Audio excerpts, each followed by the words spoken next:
Il y a un truc de la paracha la semaine dernière qui est très très intéressant avant de commencer Pinhas, bien sûr. C'est les Juifs, ils ont chanté sur l'eau. Ils ont chanté. Je vous lis, comme ça vous comprenez. Dans Chukat, c'est écrit que Vaishma Israël, oh, alors le puits,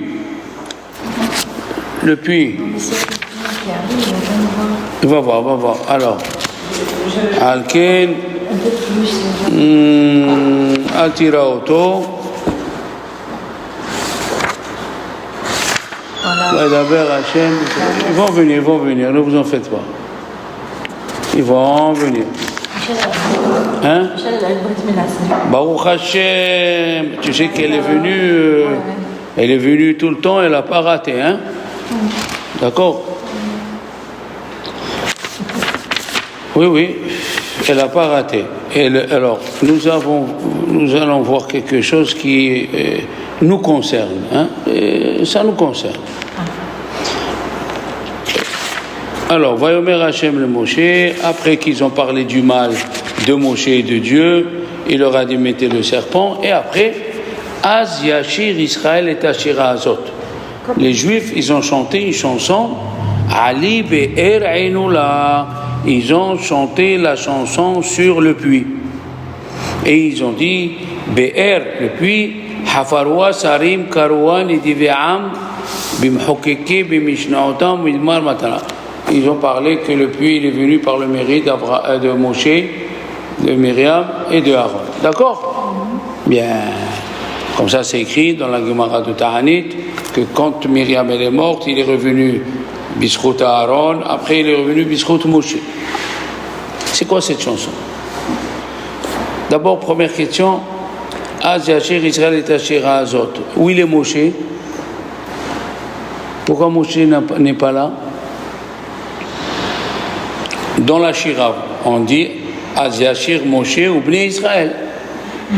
Dans le Shahrit, tous les Shahrit, on dit Az Yashir Moshe ou Bnei Israël. Ici, les Juifs, ils chantent Az Yashir Israël et Ashira Azot. Où est le Moshe? Dans Israël.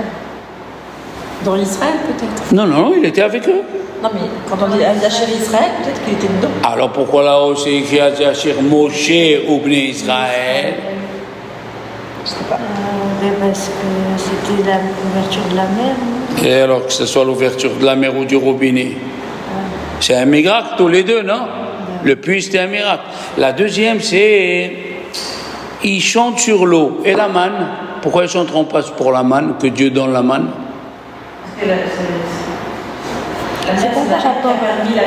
La manne. Tous les jours, ils recevaient de quoi manger, la manne. Et tous les jours, il y avait le miracle du puits. Pourquoi tu chantes sur le puits, tu chantes pas sur la manne? Qu'est-ce qu'il y a? C'est pas par rapport à Myriam. Pardon? À Myriam, c'est pas par rapport. Mais je viens de dire que quand elle est morte, Myriam, le puits est revenu. Grâce à Moshe. Ben, je sais pas. Eh oui, on ne sait pas, on est là pour apprendre. Alors, écoutez bien. Le matin, on fait tous Pirchot à Torah. On fait la bracha sur la Torah, 3 brachot. Alors, pourquoi 3? Il y a qui disent parce que c'est Torah, Nevi'im, Ketuvim. Parce qu'il y a la Torah, il y a les Nevi'im, il y a les Ketuvim. Que tu saches, sur chaque domaine, tu as une mitzvah d'étudier. Attends, on n'a pas fini. Tu peux dire Kohanim, Lévi'im, Israélim. 3 bénédictions pour les Kohen, les Lévi, les Israël. D'accord? Pourquoi avant de dormir, on ne fait pas de bénédiction? Avant minuit, oui. Non, tu ne m'as pas compris. Tu t'es levé, comme maintenant, on a fait Birchot Torah, on étudie la Torah, et le soir, avant de dormir, on fera une bracha qu'on a étudié la Torah aujourd'hui. Qu'est-ce que tu vas me dire? La Torah, elle n'a pas de fin. Alors pourquoi il faut faire au début? Écoutez bien ce que je veux dire. C'est la question du Tosfot Yom Tov. Quelqu'un qui aime la Torah, hein? On a des gens ici qui aiment la Torah. J'ai lu une histoire, le Rav Eliashiv, dans les 7 jours qu'il a perdu, que Dieu nous en préserve, il a perdu sa femme. Il recevait les gens. Et dès qu'il s'est levé les gens, il ouvrait le Shulchan Aruch et il étudiait. On n'a pas le droit d'étudier pendant les 7 jours que les choses qui concernent le deuil. Il y avait là-bas un qui étudiait avec Rabbi Eliashiv. Il leur a sorti le Shulchan Aruch, le Bet Yosef, Rabbi Yosef Karo, il a fait un commentaire sur le tour. Et il a écrit là-bas au nom du Yerushalmi que même pendant les 7 jours, Mishihu Lahut Ahara Torah Yachol Lilmod. Mishihu Lahut. Lahut en hébreu. Ça veut dire? Il est enflammé pour la Torah. Ah, alors oui. Mishihu Lahut, quelqu'un il est enflammé. Il est enflammé pour la Torah. Où il est le cours? Pourquoi il n'y a pas de cours? Où c'est la halakha? Il est Lahut, même dans les 7 jours, il peut étudier. Ouais, parce qu'il ne peut pas vivre, hein, sinon. Qu'est-ce que ça veut dire? Maintenant, prenons le roi David. Qu'est-ce qu'il a dit le roi David? Dans le Lamlatsiach qu'on lit le matin, Shabbat matin. Anehemadim, mizahav, umipazrav, umtukim, venofet, soufim. Oui, il a dit le roi David que les divrei Torah ils sont plus doux que le miel. Anehemadim, mizahav, umipazrav, umtukish, mitdevash. La Torah elle est plus douce que le miel. On est d'accord? Alors, le soir, il dit le Tosfot Yom Tov, quelle honte. Le soir, qui c'est qui doit chanter qu'il a bien étudié? Les Chachamim, ils doivent venir te dire, tu as passé une journée, tu as écouté un cours, tu as goûté le miel de la Torah, on va te dire chante. On peut ordonner à quelqu'un de chanter. De toi-même, tu dois chanter. Pour un intellectuel, c'est quoi la meilleure chose? C'est l'intellect, l'intelligence de comprendre des choses qu'il ne comprenait pas. C'est quoi pour l'âme d'une juive ou un juif? C'est quoi? D'écouter un cours et de s'émerveiller des choses qu'on a crues qui sont très simples et derrière il y avait des choses extraordinaires. Donc c'est toi qui devais chanter. Il dit Rabbi Chaim Ben Attar, ce soir c'est la Iloula. Il a dit ici, les Juifs, ils ont chanté pour la Torah qui est comparée à l'eau. Ils auraient dû chanter au moment du mont Sinaï. On est Juifs, mais tu as écouté un cours, tu as profité des finesses, hein, comme tu dis bien, Corinne. Ces secrets-là, mais on savait pas où ils sont ces secrets. Maintenant, tu as ces secrets, tu as du miel dans la bouche. Tu dois chanter. De toi-même, tu dois te lever. Quel mérite j'ai eu aujourd'hui d'écouter ça? Est-ce qu'on le fait?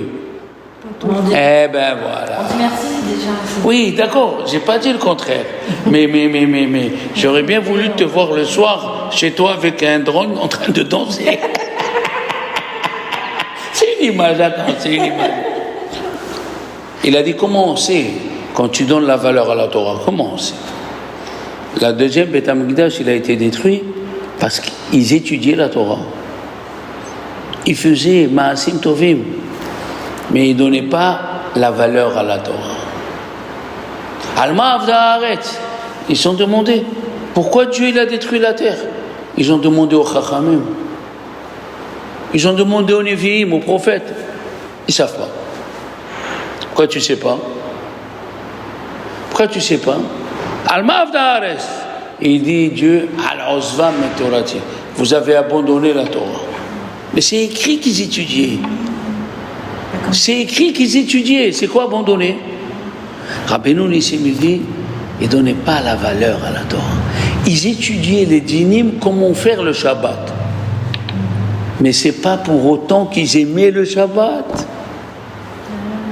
Est-ce que tu sens la différence? Tu étudies les dynim de la pureté familiale. Ok. Mais est-ce que pour autant tu es content que Dieu a donné cette mitzvah? C'est pas une preuve.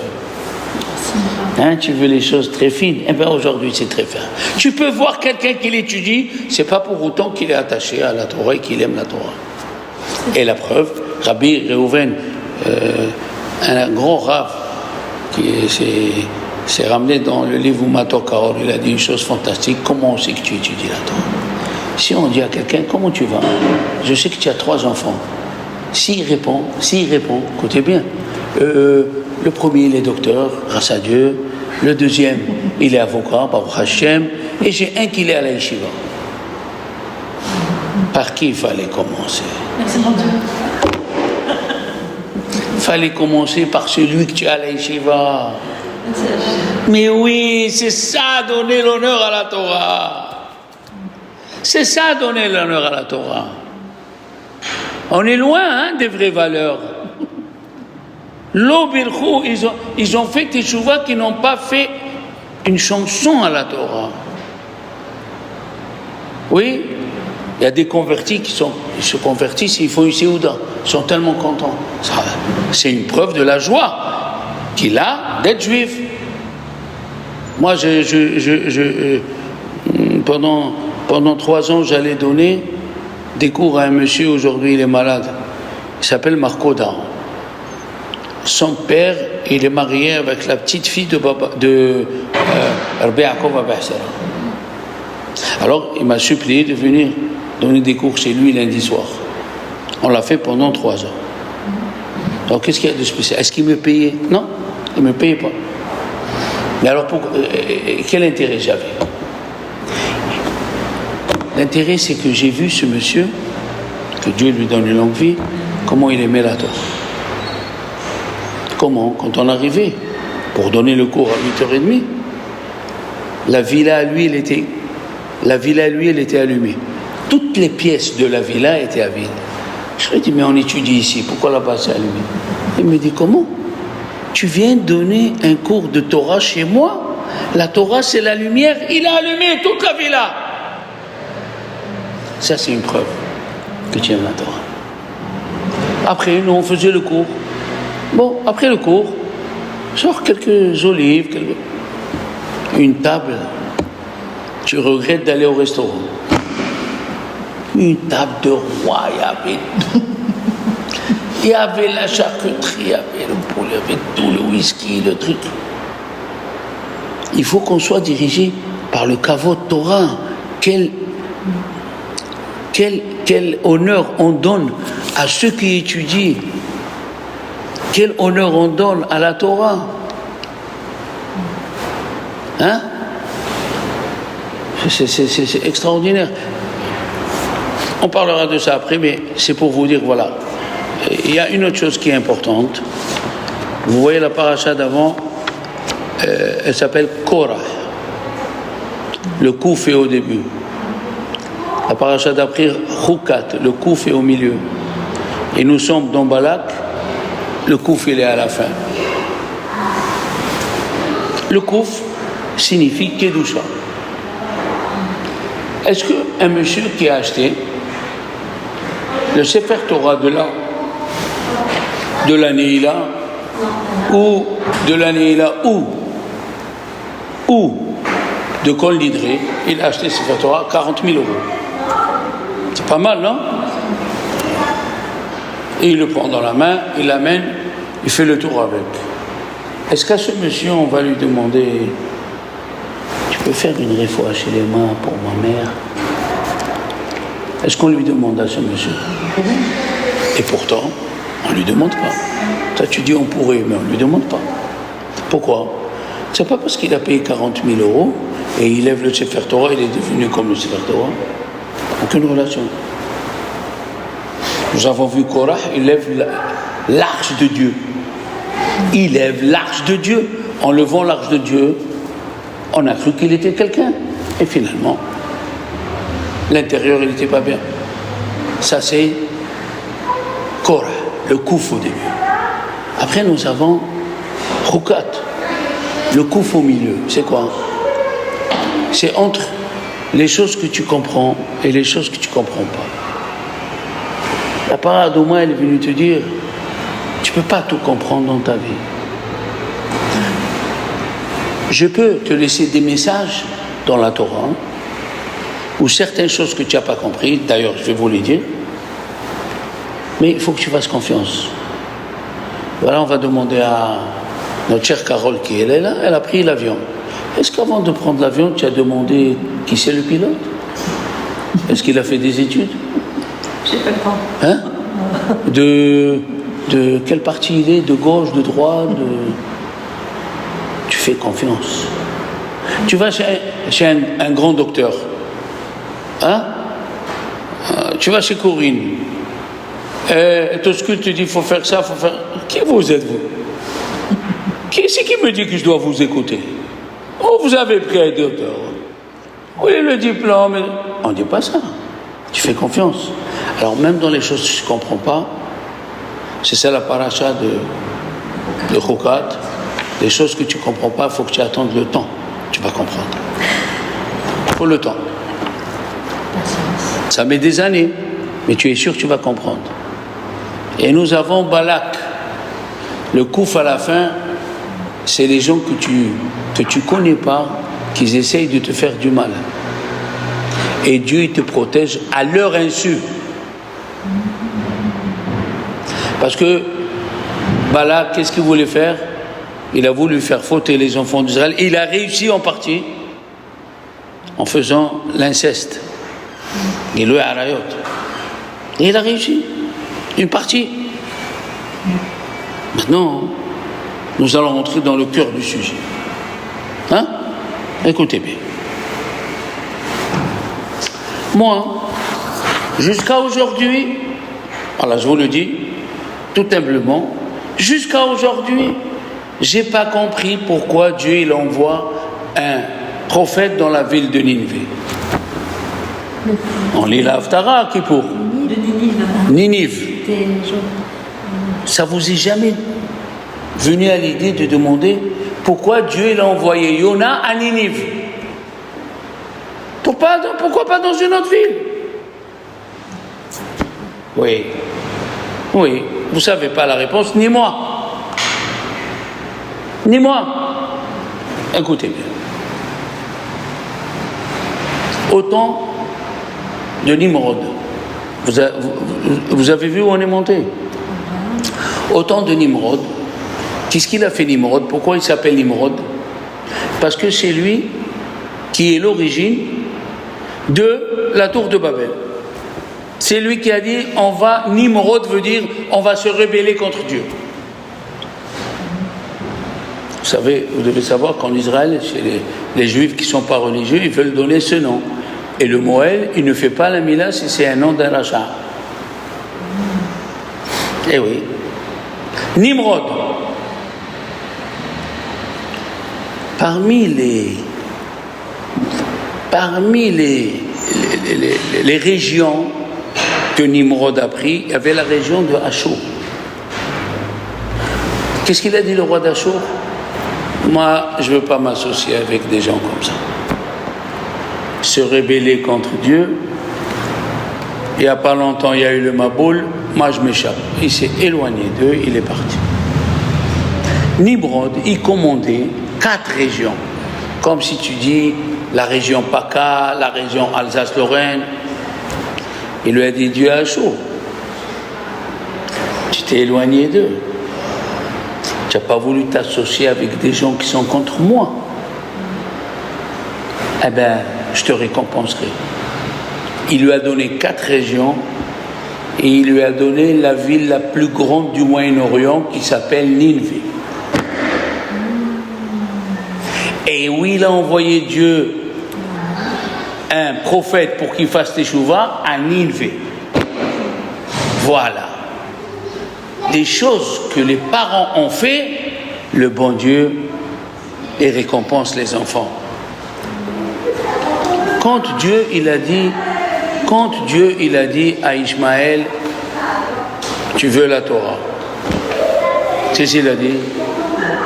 Non, il a écrit ne fais pas d'inceste. Et nous on se mélange, il a dit Dieu à Béné Edom, vous voulez la Torah? Ils ont dit non. Qu'est-ce qu'il y a écrit? Les deux ils ont dit qu'est-ce qu'il y a écrit? Il a dit ne fais pas d'inceste et ne tue pas. Il a dit non, on ne peut pas. Qu'est-ce que ça veut dire on ne peut pas? J'ai parlé de ça dans le discours de la semaine dernière. Aujourd'hui c'est sous une autre forme. Ça veut dire, les goïms, ils ont demandé à Dieu, comment les juifs, ils ont ce pouvoir. Le rabbin, il lui dit, jette-toi par la fenêtre, il se jette. Dites-moi d'où ça vient. d'Abraham. Dieu, il a dit au goïm, amenez-moi le livre de généalogie de votre famille. Le livre de généalogie, oui. Sachez que tout ce qu'on a, comme tu viens de dire, d'où on a cette force de se tuer pour Dieu, ça vient d'Abraham Avinu.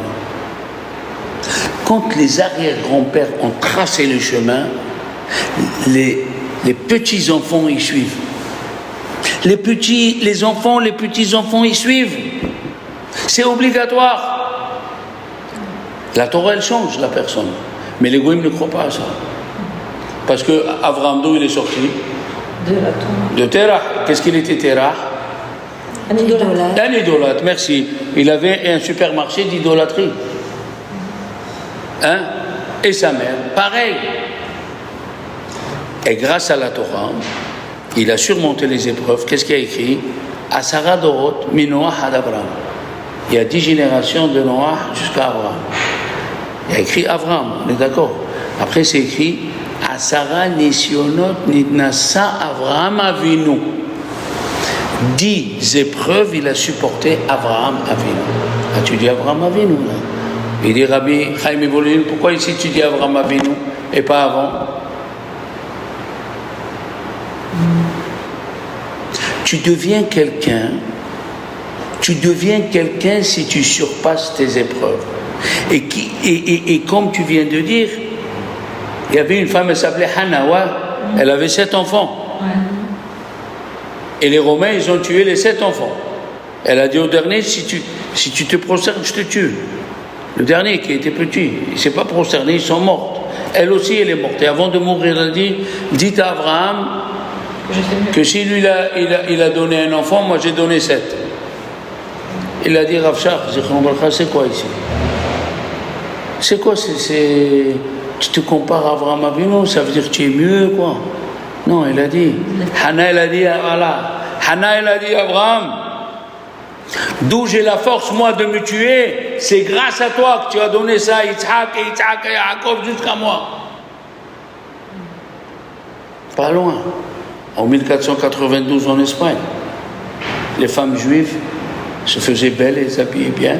Le mari s'habillait bien, les enfants s'habillaient bien. Et ils demandaient aux policiers où il est le tribunal de l'Inquisition. Alors il rentrait au tribunal, il a dit oui. Il lui a dit c'est ici le tribunal de l'Inquisition. Il a dit oui. Il a dit on est des juifs, on est venus mourir. On est venus mourir. Vous voulez mourir pour Dieu? Oui, on ne veut pas se convertir. On les brûlait sur l'échafaud, ils faisaient schéma Israël, ils étaient bien habillés. D'où vient cette force?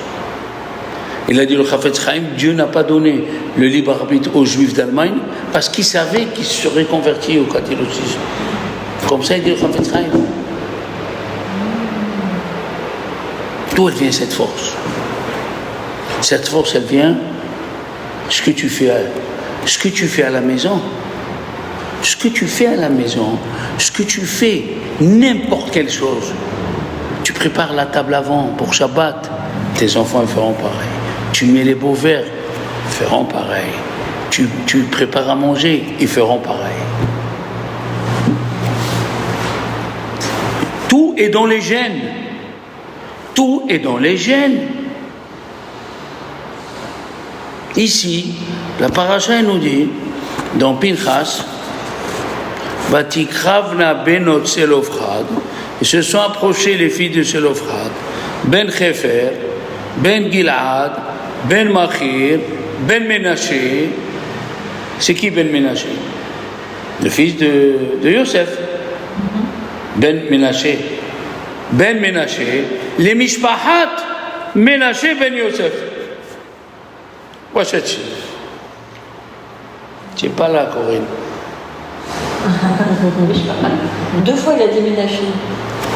Ménaché, Mishpahat Ménaché, Ben Gilad, Ben Makir, Ben Ménaché, les Mishpehot, Ménaché, Ben Yosef. C'est par rapport à Yosef qu'il insiste.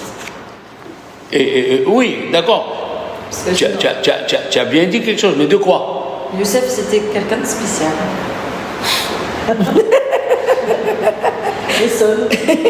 Yosef, il aimait Eretz Israël. Qu'est-ce qu'il a dit avant de mourir? Pakod ifkod Elokim etchem, ve'alitem et atzmotai mizeh itechem. Prenez le mezzo avec moi. Mes ossements. Les filles de Ménaché sont venues, les filles de Yosef sont venues demander une part en Eretz Israël parce qu'ils aimaient Israël. Et comment ils aimaient Israël? Parce que l'arrière-grand-père, il aimait Israël. La question, elle est, peut-être ils aimaient avoir des maisons en Israël. C'est pas à cause de Ahavat Eretz Israël. On peut poser la question. La réponse, quand est-ce qu'ils sont venus demander? Où elle est écrite cette paracha?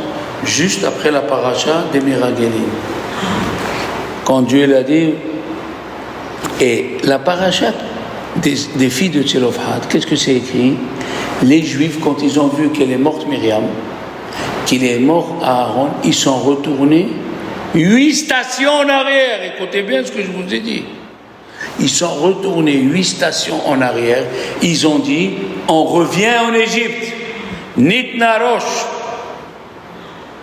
Et ils sont mortes 7 familles. Les Béné Lévi sont partis ramener 4 familles juives et 3 familles de Lévi. Ils n'ont pas voulu, ils les ont tués.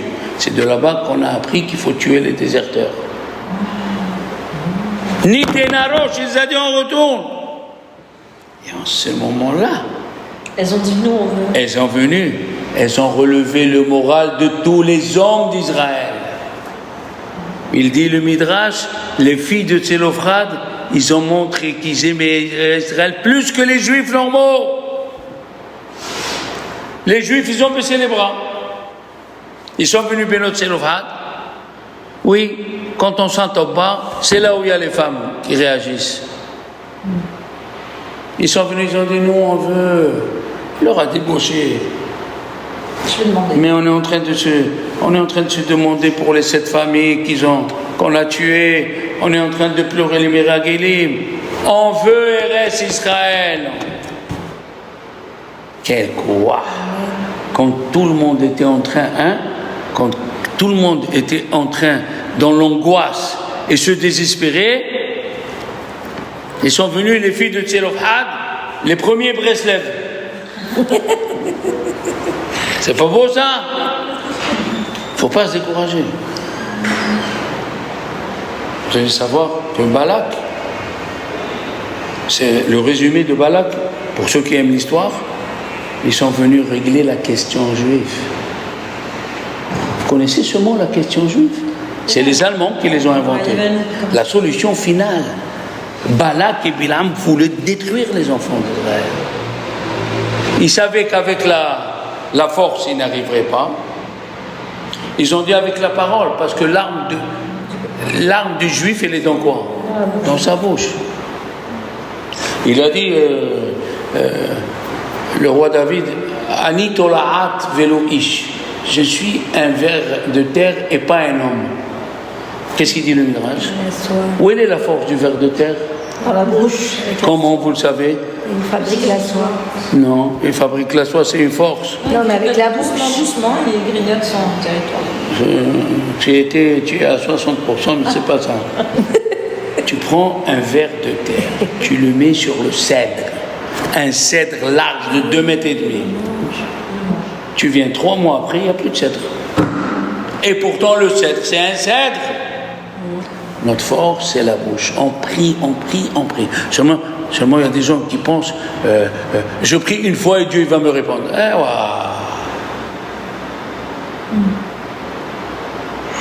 Tu veux que tout ça se passe bien. Tu as une bar mitzvah, tu as une brit mila, tu as un mariage. Il faut prier que tout ça se mette, qu'il n'y ait pas des encoches. Mais ça vient que tu prépares à l'avance. Tu pries. Il faut prier. Il faut faire des actions. Il n'y a rien pour rien. Moi, tout ce que je fais à la maison, à part ce que j'ai appris, bien sûr, ce que j'ai évolué grâce à mes rabbanim. Mais je me rappelle ce que ma mère, elle faisait. Elle allumait les veilleuses.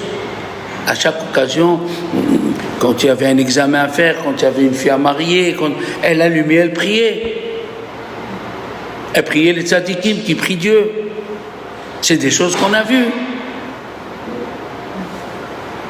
On a vu ça. Comment ils préparaient le Shabbat, qu'en hiver, il n'y avait pas le temps. Jeudi soir, la table était mise chez nous.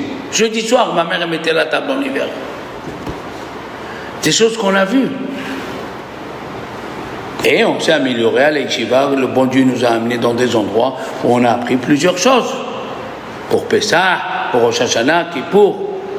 Mais ça vient de l'origine. Les goïms, ils ont dit, on ne peut pas changer. On est des voleurs de père en fils. On ne peut pas changer. Moi, je connais des familles juives. Ils ont pris le pli du père et... Le père, il a divorcé parce qu'il était avare. L'aîné a divorcé parce qu'il était avare. Le deuxième, il a divorcé parce qu'il était avare. Et le troisième, il a divorcé parce qu'il était avare. Et je les connais.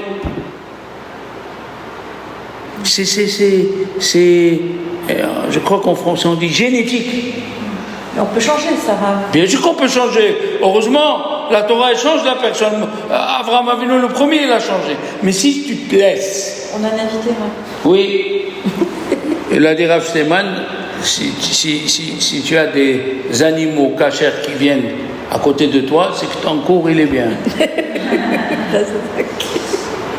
Même ça, on a la réponse. Donc on peut changer les trucs. La Torah, elle change la personne. On est obligé, de toute façon. La personne, la Torah, et c'est un mérite. C'est un mérite qu'on a quelqu'un qui nous aide à changer. S'il n'y avait pas nos rabbanim, les rabbanim de Moussar, qu'est-ce qu'on serait aujourd'hui? Qu'est-ce qu'on serait aujourd'hui? Et là, au début, c'est écrit que Pinchas, vous savez qu'il y a eu 24 000 morts parce qu'ils sont partis dormir avec les Goyotes. Béné Moab. Moab, c'est combien la Gematria? 49. Ils sont rentrés dans les 49 degrés d'impureté. Comme ça, il dit le Zohar. Moab, c'est 49. Ils sont rentrés dans les 49 degrés d'impureté. Qu'est-ce qu'il y a écrit?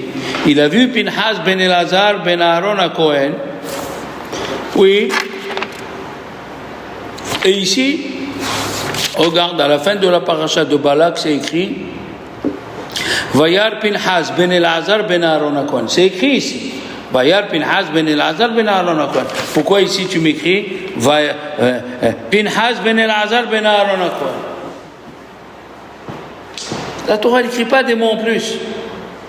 Il dit Rachid, parce que les Shevatim, ils ont dit, celui-là, Avi Imo, Pitem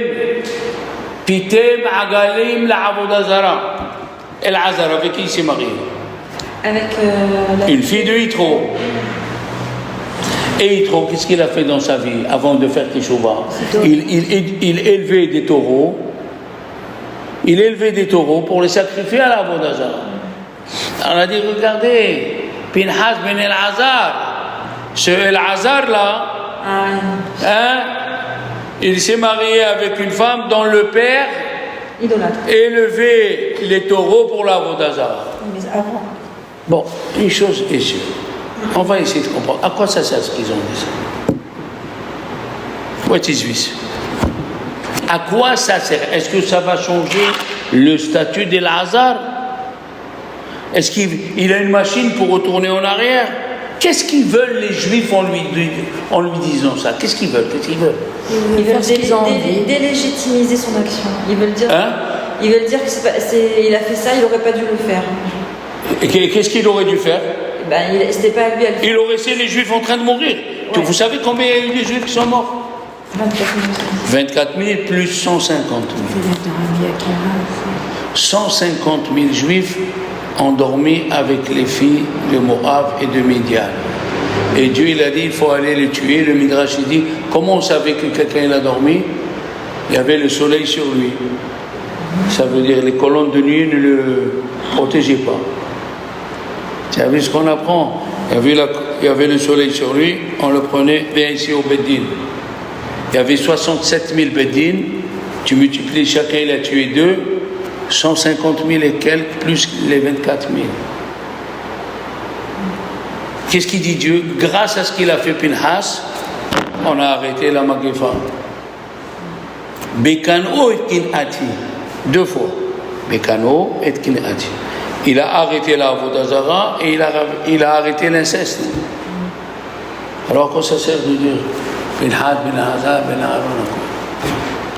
Vous savez, et c'est ça le but de la dracha, c'est que les Juifs, ils ont dit, l'action, elle était bonne, mais elle ne provenait pas de Aaron. Aaron, c'était un monsieur, Ohev Shalom, Verodev Shalom. Un homme qui aime la paix, qui court derrière la paix. Donc ce qu'il a fait Lazare, ça vient du côté négatif de Yitro. Ça veut dire qu'il a fait une action, mais cette action, elle vient du côté mal. C'est dur, hein? Bien sûr, c'est comme ça les Juifs, ils aiment critiquer. Tu fais un grand mariage, qu'est-ce qu'ils te disent? Elle a voulu nous montrer. Tu fais un petit mariage, Lana, elle est mesquine. C'est comme ça. Tu peux pas éviter que les gens y parlent. Et qu'est-ce qu'il faut faire? Quelle est la vie de la Torah? Tu t'en fiches de. Tu t'en fiches de, les gamrés. Nous avons vu Lot. Lot, il a quitté Abraham. Il est parti s'installer. Qu'est-ce qu'il dit le Midrash? Il a reçu de Abraham Avinu l'éducation de recevoir les invités. Et la preuve, ça fait aussi, parce que, encore une fois, je vous dis, je suis heureux d'apprendre, il n'y avait pas d'arbre à Sedom V'Amora. Il n'y avait pas d'arbre. Ils ont détruit tous les arbres. Pourquoi? Quand ils ont vu que les pauvres, on ne leur donne rien du tout, et ils sont encore à Sedom V'Amora, ils ont envoyé les renseignements généraux de Sedom V'Amora. Ils ont vu que sur les arbres, il y avait des pigeons qui vivaient. Qu'est-ce qu'il faisait le pauvre? Avec la tire-boulette, il tuait un pigeon et il mangeait. Ils ont détruit tous les arbres. Tu connaissais ça? Eh bien moi aussi, je ne sais pas. Je suis heureux de l'avoir appris aujourd'hui. Et Abraham Avinu, il a appris à Lot de recevoir les invités. Et la fille de Lot, il restait un pauvre, ça faisait 1 semaine qu'il était là. Et les gens ils disaient, comment ça fait? Ils ont envoyé out les renseignements généraux. Elle échangeait sa cruche avec la cruche du pauvre au moment où ils allaient puiser. Elle avait une cruche pleine de blé, elle prenait la cruche d'eau, et c'est écrit dans le prophète Ezechiel, ils l'ont pondue, ils ont mis du miel sur elle pour que les abeilles... Maintenant, prenons l'autre. Il a fait Akhnasat Orhim. Il a reçu. Il a égorgé des animaux pour eux. Il a un mérite. Eh bien non. Dans la même personne, on peut trouver le bon et le mauvais. Est-ce qu'un homme normal, il dit à des gens, prenez mes filles, faites ce que vous voulez d'eux? C'est possible, une chose pareille. Mais voilà, c'est ce qu'il a dit l'autre, c'est écrit dans la Torah. D'un côté, il reçoit les invités, il les reçoit à rentrer, il égorge des animaux comme Abraham Avinu, et de l'autre côté, prenez mes filles, laissez-moi avec les invités. Donc, dans la même personne, il y a ce combat du mauvais et du bon qu'il a reçu. Qu'il a reçu de ses parents et de ses arrière-grands-parents. Nous, les Marocains, le bon Dieu, il nous a donné un mérite. De père en fils, ils sont religieux. Mon père, il m'a dit, moi j'ai vécu dans le Mela, c'est-à-dire le quartier des Juifs. Mela. Il y avait une seule rue, il y avait 14 synagogues. Et mon père, il me dit, ici, même les animaux, ils sont chômeurs Shabbat. Je dis, papa, j'avais 8 ans, je dis, papa, il me dit, tu vas voir. Toute la semaine, les chats, ils venaient chez les Juifs et leur donnaient. Shabbat, les chats ne venaient pas. Pourquoi? C'était à source de sortir de la maison. Mais vous avez vu qu'est-ce que c'est l'influence? L'influence de la personne. L'influence de ce que tu donnes à tes enfants. Tes enfants, ils voient ce que tu fais. Tes enfants, ils voient quand tu parles, il faut aider celle-là, il faut donner à celle-là. Ils disent, ah, maman, papa, ils pensent aux autres. Et pour eux, il n'y a pas d'effort. Ah, encore 400 €. Ah, encore. Comme j'avais rencontré un monsieur, il m'a dit, Rav Shalom, moi je vous estime beaucoup, mais dites-moi, c'est normal qu'on nous a augmenté les collages pour les enfants. Il me dit clairement, remettez-moi à ma place, parce que moi je ne comprends pas. Vous avez, vous, l'étude de la Torah. Je lui ai dit, dis-moi, si j'ai bien compris, tu travailles et tu es ingénieur à télécom. Il a dit oui, tu gagnes au moins 12 000 €. Il m'a dit exactement. J'ai ta femme, elle gagne au moins 8 000 €. Il a dit oui. Il a dit, je lui ai dit 12 000 et 8 000, ça fait 20 000. C'est combien le maaser? 2 000. Combien tu payes les collages? Il me dit, pour les 3, 750. Donc tu n'es pas encore au maaser. Et ils t'ont augmenté de combien? De 50. Alors je lui dis cette phrase que chaque fois, quand il me regarde, quand il me rencontre, il me répète la phrase que je lui dis. Combien il faut que Dieu te donne pour que tu ne respectes pas? On respecte. Mais pour rien. Il y a un, je suis parti, il me dit, ça va pas. Je lui dis, quoi ça va pas? Tu manges ton capital ou les rentrées ne sont pas pareilles? Au lieu de 50 000 € de gain, tu as 25 000. Il m'a dit, fais le jeu. C'est ça. C'est l'éducation que tu vas donner à tes enfants. S'ils voient que tu es économe dans là, c'est quoi ça? Ils vont faire pareil. S'ils voient que tu es large, et toute la journée, il faut aider. Le Rav, il a dit, il faut aider celle-là. Le Rav, il a dit, il faut ça. Le pauvre. Pourquoi? Mon frère, en Israël, il ne gagne pas beaucoup. Mais il s'est obligé à donner au moins à 7 œuvres. Il m'a dit, peut-être on vit grâce à cela. Donc, la paracha, dans 2 endroits, et tous les exemples que nous avons dit, c'est venu nous dire, comment tu es éduqué, ils vont sortir tes enfants. Comme ça, ils vont sortir tes enfants. La Gemara, on finit avec la Gemara de Sukkot.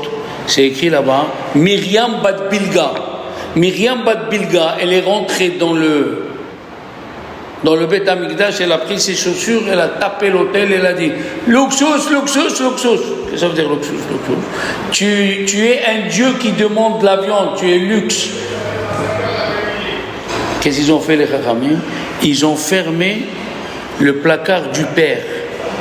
Le père qui travaille au Beth Amikdash. Pourquoi fermer le placard du père? C'est la fille. C'est la mal éduquée sa fille.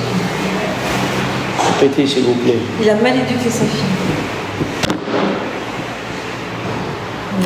Ta fille, elle part comme ça. Ça vient de toi. Et la Gemara, elle a dit une phrase Shota de Yanoke, ou me aviv, ou me imu. Ce qu'une personne, elle parle, un petit parle, c'est ou de sa mère ou de son père. Tu parles la journée, il faut lire tes livres, il faut faire des tfilotes. Et puis il parlera de ça. T'as compris? Alors, une bonne semaine, mes amis. Bonne semaine.